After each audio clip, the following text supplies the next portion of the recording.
जी students, कैसे हैं आप? तो आज I really working on pituitary gland hormones और मास्टर ग्लैंड इसको कहते हैं। और इस ग्लैंड की मदद से बहुत से दूसरे ग्लैंड्स काम कर रहे हैं। तो आज का बेसिकली लेक्चर जो होगा that is going to be on thyroid gland. और स्टूडेंट्स इस वीडियो को 480 पिक्सल्स पर चलाएं, कम से कम 360 पे चलाएं, फिर ताकि आपको ज़रा प्रॉपरली नज़र आ जाए जो भी मैं बताना चाह रहा हूँ। सो ये जो पिट्यूटरी ग्लैंड का इंटीरियर लूब है, मैंने पिछले लेक्चर में आपको बताया कि ये TSH हार्मोन जनरेट करता है, खुद बनाता है और जनरेट करता है और ब्लड में थ्रो करता है। और ये हार्मोन ब्लड से होता हुआ चला जाता है हमारे थायराइड ग्लैंड में। और थायराइड ग्लैंड के अंदर जो हैं वो दो हार्मोन्स पैदा होते हैं इस ग्लैंड की वजह से, सॉरी इस हार्मोन की वजह से, that is T3 and T4। तो आज इसके ऊपर जो है हम बात करते हैं। स्टूडेंट, फर्स्ट ऑफ ऑल मैं तो आपको ये बताता चलूँ बड़े सिंपल अल्फाज में कि इस थायराइड ग्लैंड जो है वो T3, T4 और कैल्सीटोनिन जैसे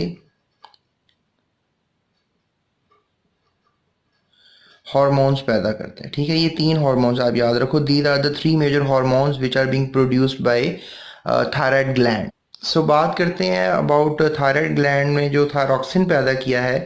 थायरॉक्सिन बेसिकली T4 को कहते हैं, टेट्रा आयोडोथायोनिन इसको कहते हैं। और ये कह लो कि स्ट्रक्चर में तकरीबन ट्राई आयोडोथायरोनिन जैसा ही है, लेकिन थोड़ा सा फ़र्क इसलिए क्योंकि इसमें एक आयोडीन ज़्यादा है, क्योंकि ये टेट्रा आयोडो है और ये ट्राई आयोडो है। और इसके अलावा मैंने आपको जैसे बताया कि कैल्सीटोनिन भी थायराइड ग्लैंड ही प्रोड्यूस करता है। सो फंक्शन की तरफ जल्दी से चलते हैं। If we just talk about function, तो एक्टिव कह लो कि कंटिन्यूसली अगर ये रहे, लेकिन अगर लेट से दैट अगर ये एक्टिवली कंटिन्यूस रहता है, यानी हर वक्त ये तीनों हार्मोन्स वगैरह पैदा करता रहता है, स्पेशली ये दो हार्मोन्स, तो यू कैन से कि रैपिड ग्रोथ होगी बॉडी की और सेक्सुअल मैच्योरेशन टाइम पे हो जाएगी।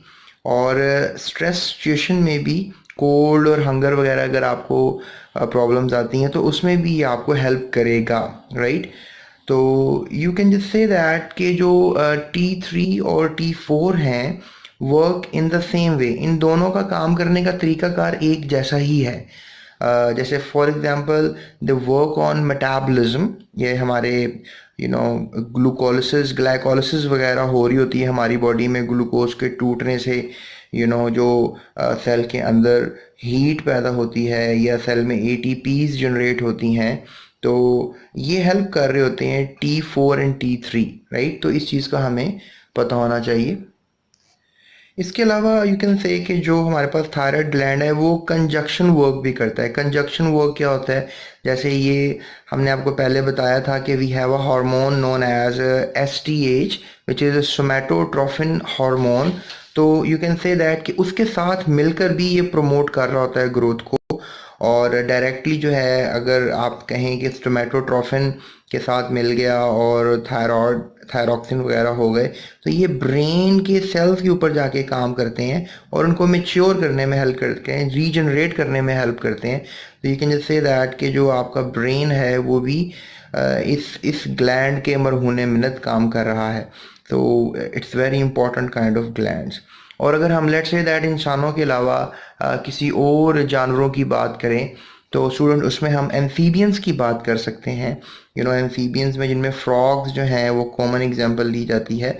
तो इसमें मेटामॉर्फोसिस बड़ी इंपॉर्टेंट एक अडेप्टेशन है फ्रॉग्स में, जिसमें वो अपने लार्वा से टैडपोल की शक्ल में आता है और टैडपोल से फ्रॉग बनता है। तो साइंसदानों का मानना है अगर इनके अंदर प्रॉपर थायराइड सिक्रीशंस ना हो या इनका थायराइड ग्लैंड काम ना कर रहा हो तो टैडपोल लार्वा जो हैं वो फ्रॉग नहीं बनते। That's why I just made a kind of face like this. तो आप कह सकते हो कि जो टैडपोल लार्वा हैं वो बस साइज में ग्रो तो करते रहेंगे, लेकिन वो फ्रॉग की शक्ल इख्तियार नहीं करेंगे। So that is also a kind of very important point जो थायराइड सिक्रीशन से हेल्प होती है, ना सिर्फ ह्यूमंस को बल्कि जितने भी एनिमल्स हैं जिनमें वर्टिब्रेट शामिल हैं, like frogs as well. Students, इतना कुछ जानने के बाद we just really come towards a kind of thinking कि क्या डिजीज़ भी थायराइड ग्लैंड कॉज कर सकता है। The answer is very yes.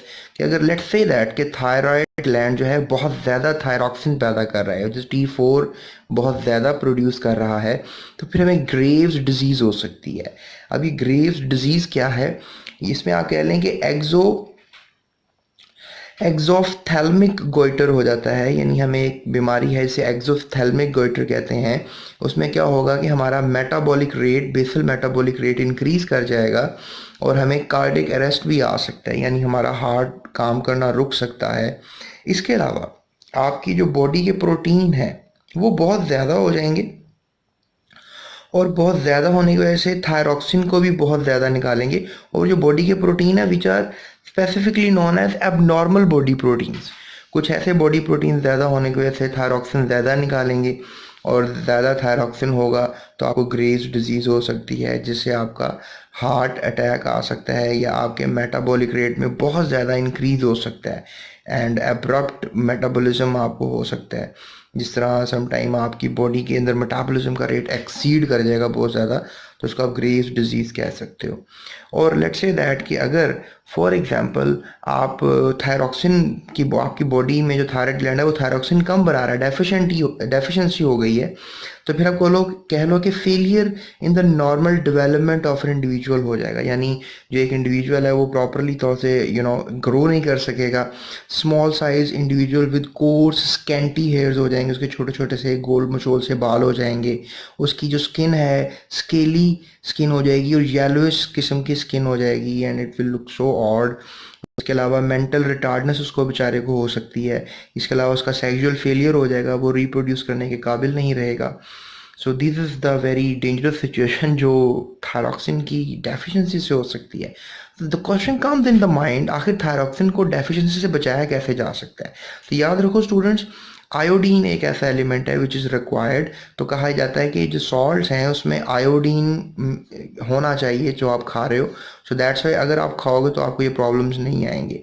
For example, अगर आप आयोडीन नहीं खा रहे हो तो क्या होगा, आपकी स्वेलिंग इन नेक हो जाएगा, यानी जो आपका थायराइड ग्लैंड है वो खुद स्वेल कर जाएगा। अब वो स्वेल क्यों करेगा? क्योंकि you can just say that उसमें बहुत सा फैट जो है वो जमा हो जाएगा, जिसकी वजह से उसका वेट जो है वो बहुत ज़्यादा इंक्रीज कर जाएगा। और ये फैट डेपोजिशन इसलिए हुआ है क्योंकि आयोडीन नहीं मिला थायराइड ग्लैंड के अंदर मौजूद सेल्स को, और उन्होंने क्या किया कि उल्टा, बजाय कि वो नॉर्मल काम करते, उन्होंने आपकी गर्दन की जो कह लो कि फैट है उसको बढ़ा दिया और आपको एक बीमारी कॉज कर दी विच इज़ माइक्सोडीमिया। ठीक है, माइक्सोडीमा आपको हो जाएगा। और इसमें इसके अलावा माइक्सोडीमा में और क्या हो सकता है, इसमें आपको व्हाट, ये जो आपकी स्वेलिंग ऑफ नेक हुई है बेसिकली, इसको तो हम गोइटर का नाम देंगे। इसके अलावा आपको माइक्सोडीमा भी हो सकता है, उसमें आपके हाथ वगैरह और स्किन वगैरह जो है वो पफनेस क्रिएट होगी उसके अंदर, थोड़े से फूले फूले और मोटे मोटे लगेंगे, स्वेल स्वेल से आप फील होंगे। और इसके अलावा आपके मेंटल रिटार्डनेस भी बॉडी में हो सकती है।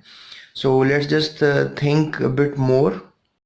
जैसा कि मैंने आपको बताया कि we have high concentration of calcium ions sometimes in the blood. तो याद रखो, कैल्सिटोनिन भी मैंने आपको एक हार्मोन बताया है कि जो थायराइड ग्लैंड पैदा करता है, तो वो स्टिमुलेट करेगा, यानी इसको बढ़ोतरी देगा और रिलीज करवाएगा, निकलवाएगा किसको, कैल्सिटोनिन को। अब कैल्सिटोनिन क्या है? कैल्सिटोनिन बेसिकली एक हार्मोन है जो आपके कैल्शियम आयंस को बैलेंस करता है आपके ब्लड में। कैसे? लेट्स से दैट कि जैसे आपके पास low level of calcium ions है, यानी आपके ब्लड में कैल्शियम नहीं है, और आपके जब ब्लड में कैल्शियम स्टूडेंट्स नहीं होगा तो आपके मसल्स सही तरह से काम नहीं कर सकेंगे, और इसके अलावा और बहुत सी पेचीदगियाँ बॉडी में डेवलप होंगी। तो you can just say that कि अगर आपकी बॉडी में ब्लड में कैल्शियम लेवल जो है वो कम हो गया है, तो उसको कैल्सिटोनिन आकर आपकी बोन्स में से ब्लड के अंदर डिपॉजिट करवाएगा, या और कोई कैल्शियम के सोर्सेज हैं वहाँ से कैल्शियम को निकाल कर आपके ब्लड में रिलीज करवाएगा, और जो एक लेवल होना चाहिए ब्लड के अंदर कैल्शियम का, उस लेवल को बराबर करने की कोशिश करेगा कैल्सिटोनिन। और अगर लेट्स से दैट आप में कैल्सिटोनिन प्रोड्यूस नहीं हो रहा, तो फिर आपको कैल्शियम मेटाबॉलिज्म का प्रॉब्लम आएगा, और इससे आपको क्या हो सकता है, आपके नर्व्स बिल्कुल कैल्शियम आयंस के अंदर होने मिनट काम कर रहे होते हैं तो वो काम नहीं करेंगे, आपके स्केलेटन मसल्स डैमेज हो सकते हैं और आपको ब्लड की और कोई पेचीदगियाँ सामने आएगी। स्टूडेंट्स, एक और चीज़ मैं आपको बताऊं, ये जो एक हार्मोन है which is known as parathormone, ये हार्मोन आप कह लो, ये पैदा करता है parathyroid gland, right. Parathyroid gland, ये थायराइड ग्लैंड के अंदर ही होता है। तो पैराथायराइड ग्लैंड क्या करेगा, पैराथॉर्मोन पैदा करेगा, ये एंटागोनिस्टिक है कैल्सीटोनिन के। यानी कैल्सीटोनिन ने क्या करना है, कैल्शियम जो है वो ब्लड में इंक्रीज करना है, राइट। तो पैराथॉर्मोन का काम ये है कि ये इसको कम करेगा, राइट। ये दोबारा से हड्डियों में डिपॉजिट करवाएगा। You can just say that कि ये पैराथॉर्मोन एंटागोनिस्टिकली काम करेगा, लेकर इसको थायराइड ग्लैंड को। सो आई होप स्टूडेंट्स आपको ये वीडियो जो है हेल्पफुल साबित हुई होगी, और अगर सब आपको लगता है ऐसा हुआ है तो आप चैनल को लाइक और सब्सक्राइब करें और अपने दोस्तों के साथ ज़रूर शेयर करें। सो अभी तक के लिए इतना ही, और इसमें थायराइड ग्लैंड से मैक्सिमम इन्फॉर्मेशन जो मैं आपको दे सकता था मैंने दी है। सो दैट्स इट, अपना बहुत ख्याल रखिएगा।